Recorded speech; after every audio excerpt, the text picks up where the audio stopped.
আমাদের এই মানববন্ধন অর্ণব ভাইয়ের মৃত্যুতে আমরা সকলেই শোকার্ত।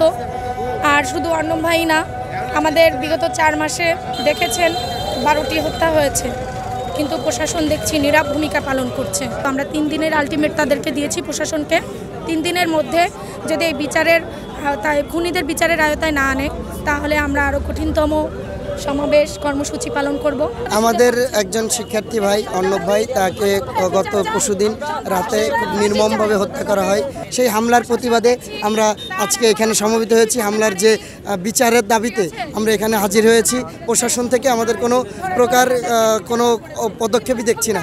আগামী 3 দিনের ভিতরে যদি আমাদের এই বিচারের সুষ্ঠু, আমাদের যে হত্যাকাণ্ড হয়েছে, যে হামলাগুলো হচ্ছে, তার সুষ্ঠু বিচার না হয়, আমরা আরও কঠিন থেকে কঠিনতর কর্মসূচি দিতে বাধ্য হব। আমরা রাতে মেয়েরা ছেলেরা সবার জানের একটা হুমকি, কেউ রাত্রে ঠিক মতন চলাফেরা করতে পারি না।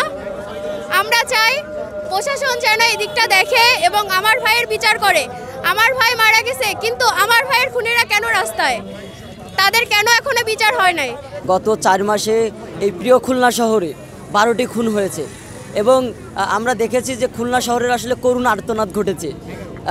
এবং আরেকটি বিষয় যে আমরা যেটি বলতে চাই যে জুলাই গণ অভ্যুত্থান পরবর্তী সময়ে এসেও এই শান্তির নগরীতে এমন ঘটনা আসলে দুর্ভাগ্যজনক। প্রশাসনকে অনতিবিলম্বে অর্ণব হত্যার বিচার করতে হবে সহ এই খুলনা শহরে যে হত্যাকাণ্ডটি ঘটেছে, এই হত্যাকাণ্ডের সুষ্ঠু তদন্ত করে বিচারের আওতায় নিয়ে আসতে হবে। আমরা 4টি দাবি নিয়ে আজকে এখানে দাঁড়িয়েছি, কারণ আমাদের আজকে এক ভাই মারা গিয়েছে, আগামীকাল হয়তো আমাদের আরেক ভাইকে আমরা হারাবো। আমরা কোনো ভাইকে হারাতে চাই না, আমরা কোনো বোনকে হারাতে চাই না, আমরা আমাদের শান্তিপ্রিয় খুলনা শহরকে অশান্ত করতে চাই না। আমরা চাই না সন্ত্রাসীদের অভয়ারণ্যে পরিণত হোক আমাদের এই শান্তিপ্রিয় খুলনা।